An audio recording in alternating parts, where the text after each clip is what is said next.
October 12, 1943. The cold air above the Rhineland shimmered like glass as a lone B-17, tail number 423067, clawed through the thin blue at 23,000 feet. For hours, the mission had unfolded with the mechanical rhythm of war. Engines humming, oxygen masks hissing, the crew of 10 men locked into their stations like pieces of a living machine. But that calm shattered in an instant. A 20-millimeter cannon shell slammed into the No. 3 engine, ripping through metal with the brutal precision of a hammer blow. The engine belched black smoke, coughing fire like a dying beast. Inside the cockpit, First Lieutenant Robert Hayes felt the yoke jolt violently in his hands as the Fortress dipped its nose 15 degrees, its wounded frame trembling beneath him. Behind the cockpit, hydraulic fluid sprayed across the radio room bulkhead in bright streaks, glistening like arterial blood in the dim light. And miles to the right, First Lieutenant James Howell, the 24-year-old Jersey farm boy flying a P-47 Thunderbolt, saw the entire thing unfold beneath him. A veteran of 72 missions, Howell didn't need orders to understand what he was looking at. A straggler. A dying bomber drifting away from the safety of formation, the kind of target German fighters devoured. He keyed his radio, voice steady despite the horror forming in front of him. "Big friend, this is Jersey 27. I have you visual." Hayes answered through static, breath tight, words clipped with control. "Jersey, hydraulics failing, No. 3's burning. We can't hold altitude." Howell never hesitated. "Copy. I'm with you, not going anywhere." And with that unauthorized promise, the fight for 10 lives truly began. 6 hours earlier, none of this had seemed destined for disaster. At Thorpe Abbotts, home of the 100th Bomb Group, Hayes and his crew had begun their 19th mission with the same practiced precision that wartime routine demanded. Engines warmed under the gray English dawn. Ground crews rushed between aircraft like shadows, and the briefing officers had promised what they always promised: manageable resistance, predictable flak, light fighter presence. Intelligence on that morning could not have been more catastrophically wrong. 320 B-17s crossed the channel in tight, disciplined waves, silver shapes glinting like an airborne armada. And as they reached the German border, the sky erupted. More than 400 Luftwaffe fighters, Bf-109s and Fw-190s, rose from a dozen airfields, forming swarms that looked almost organic in the sun. The air became a slaughterhouse. Bombers fell burning, turning into spiraling comets trailing debris and men. The escorts, brave, outnumbered, desperately committed, fought ferociously, but the P-47s and P-38s simply lacked the range. One by one, low on fuel, they were forced to break off, leaving the bombers exposed. Hayes's Fortress had been hit even before the fighter onslaught. Flak tore into the ball turret, wounding Sergeant Eddie Martinez. A piece of metal smashed Corporal Tommy Briggs's helmet, knocking him unconscious. Then the fighters dove in. 4 Fw-190s screamed down at 11 o'clock high. Sergeant Paul Richter's top turret roared in response, his 50 cals carving glowing arcs through the sky. He blew one fighter apart, but the remaining 3 pressed in relentlessly. And then, with a sickening shudder, the No. 3 engine died. The bomber began bleeding altitude. The sky around them filled with predators, and Howell, still far above, knew the real fight had only just begun. 15 minutes after leaving the target area, Hayes was fighting physics itself. The B-17 had dropped through 22,000 feet, shuddering with every gust, its nose heavy, its controls sluggish. Morrison worked frantically, trying to coax life back into the dead engine, but the propeller only windmilled uselessly, a spinning disk of drag that pulled the bomber downward like a stone tied to its wing. And the hydraulics, God, the hydraulics, were dying second by second. Without them, the turrets could barely rotate, the bomb bay doors hung half open like broken ribs, and every extra inch of drag sliced away their chances of reaching England. Hayes considered ordering the crew to bail out, but below them sprawled occupied France, roads patrolled by German soldiers, towns loyal to the Reich, and fields where downed airmen rarely made it home. Martinez was wounded. Briggs was barely conscious. Someone who jumped now might not even survive the fall, let alone the weeks that followed. Not yet, Hayes told himself.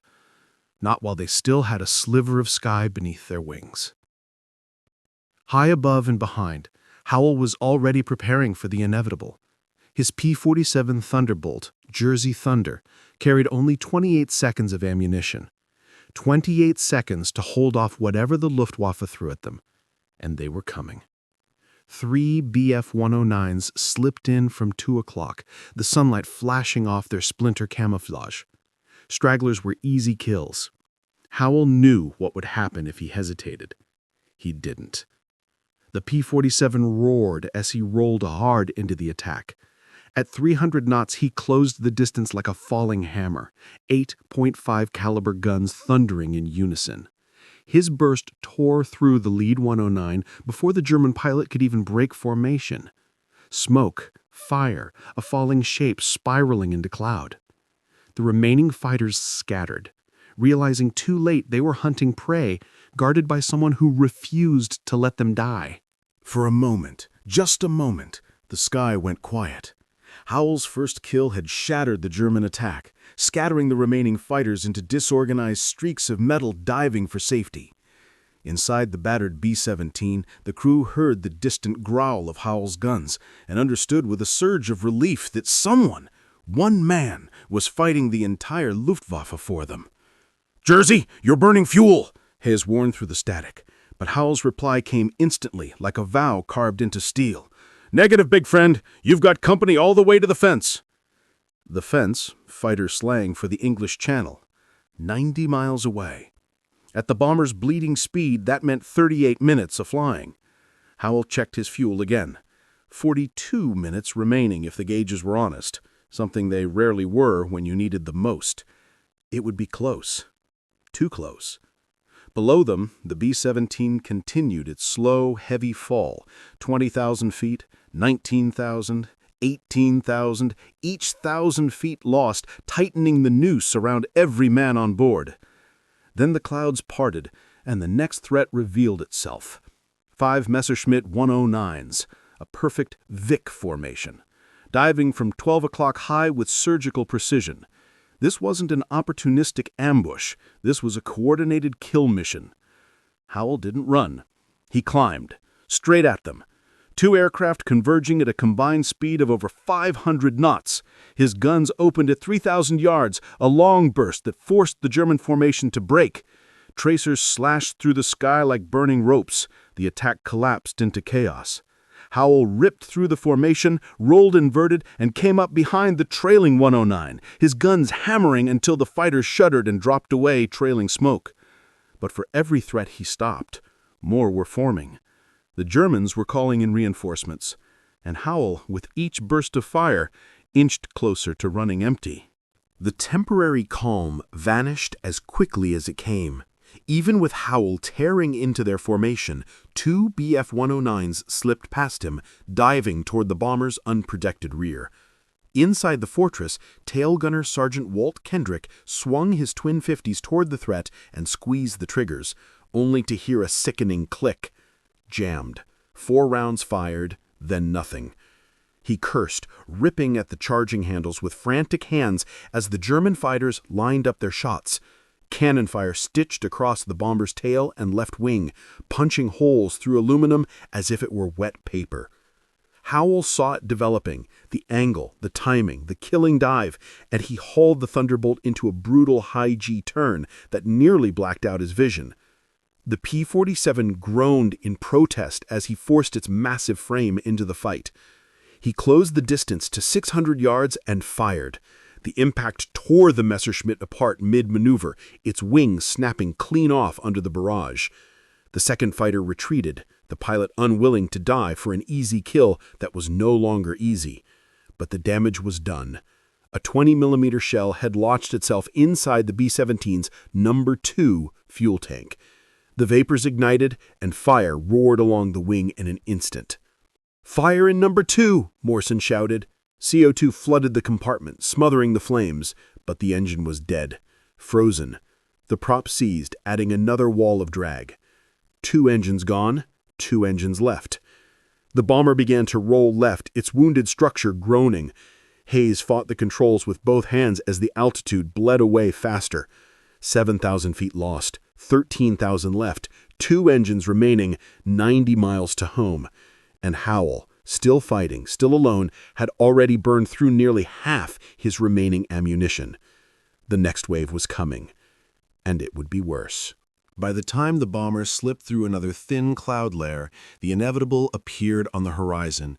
6 Bf-109s descending in a perfect hunting formation. Not scattered predators, this was a coordinated strike, summoned by radio, built to finish a crippled fortress that should have died 30 minutes earlier. Howell saw them the same instant Hayes did. 6 against 1. 20 seconds of ammunition left, and a bomber barely holding the sky together. He didn't flinch. He shoved the throttle forward, abandoning fuel economy entirely, and pulled the Thunderbolt into a steep climb. The P-47 screamed upward, engine howling in protest. Howell opened fire at 1,200 yards, far too distant for killing shots, but perfect for breaking geometry. The Germans hesitated. The formation wavered, and that sliver of hesitation was all he needed. The attack dissolved into fragments, 2 fighters diving left, 2 right, 2 pressing forward. Howell pounced on the rightmost 109, closing to 400 yards before unleashing a burst that ripped the tail section apart. The aircraft snapped violently, spiraling into the void. But the others were already diving on the bomber. In the fortress, Kendrick finally cleared his jammed guns and fired a desperate burst that crippled another attacker.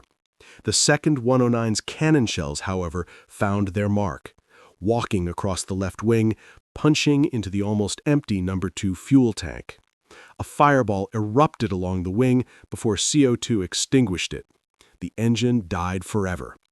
Now flying on 2 engines, the bomber rolled uncontrollably left, losing altitude faster than Hayes could correct. The remaining German fighters circled for another run, but Howell wasn't done. He swung the Thunderbolt into them once more, armor plating shrugging off cannon bursts that would have killed a lesser aircraft. He shot another 109 out of the sky with an impossible deflection shot. 3 down, 3 withdrawing, and yet Howell had only minutes of fuel left. The English Channel was still far ahead, and the odds were tightening with every breath. Silence, real silence, finally settled across the sky, broken only by the uneven rumble of the B-17's 2 remaining engines and the thin whistle of wind pouring through its battle-torn skin. The German fighters were gone, not defeated, merely unwilling to lose any more men for a kill that refused to die. Howell rejoined the bomber, his P-47 limping back into position like a wounded guardian. His fuel gauge read 11 minutes. The channel lay 42 miles ahead. At the bomber's agonizing speed, that meant 18 minutes of flight. The math was merciless. Hayes knew Howell would run out of fuel long before they reached safety. Howell knew it too. "Big friend, fuel state critical. I may have to leave you soon." Howell radioed, the words tight, stripped of anything but truth. Hayes took a long breath before replying. "Understood, Jersey. You've done more than anyone could ask. Get yourself home." A pause, a heavy, human pause. "Negative," Hal said quietly. "I'll stay as long as I can." They both knew what that meant. If Howell stayed, he would run dry over enemy territory. He would bail out or crash and become a prisoner of war, if he survived. But he stayed. Below, the French coast appeared like a dark, jagged line. Flak erupted around them as German ground batteries opened fire. Black puffs cracked against the sky. Shrapnel tore into the fuselage again and again. Briggs, newly conscious, felt warm blood run down his leg, a grazing hit, painful but survivable. The bomber dipped to 6,000 feet, engines groaning as they crawled over the shoreline and out above the channel's steel-gray emptiness. Cold water. High wind. Maybe 20 minutes of survival time if they ditched. Howell checked his gauge again. 5 minutes left. England still a distant smear on the horizon. He made his choice, and it would redefine the meaning of sacrifice. The channel below was a vast, cold grave, gray water chopped by whitecaps, a place where even strong men lasted minutes. Hayes knew it, Morrison knew it, every man aboard the B-17 knew it. And yet Howell, flying a machine with barely 3 minutes of fuel left, stayed glued to their wing as though tethered by something stronger than orders, something closer to brotherhood. The English coast was still 28 miles away. The bomber needed 18 more minutes of flight. Howell had 3. There was no world in which the math worked. Then his voice came through the radio, calm, steady, already resolved. "Big friend, I'm going for the deck. I'll ditch near you. Better chance of rescue if we stay together." Hayes's heart dropped. Howell wasn't turning back. He wasn't saving himself. He was choosing to crash in freezing water just to stay with them. "Jersey? Negative," Hayes snapped. "You can still make France. You'll survive as a prisoner." Another pause. Softer this time. "Not leaving you. We go home together, or we don't go at all." Every man aboard the bomber heard it. Men who had already accepted death felt something break inside, a dam of fear, loneliness, hopelessness. Someone was choosing to die with them if it came to that. Someone who didn't even know their faces beneath the oxygen masks. 5,000 feet. Howell's engine coughed once, twice. Fuel starvation. 4,000 feet. Hayes began the ditching checklist. Morrison's voice was mechanical, emotion stripped away by training. 3,000 feet. The P-47's engine sputtered again. The propeller windmilled in silence. Howell switched tanks, hoping for seconds, just seconds. 2,000 feet. "Prepare for water landing," Hayes ordered. Men strapped in, braced, prayed. 1,000 feet. The P-47's engine died. Total silence, a dead glider falling beside a dying bomber. Howell pushed the nose down to keep flying speed. Hayes flared the B-17. The final seconds stretched into eternity. And then, impact.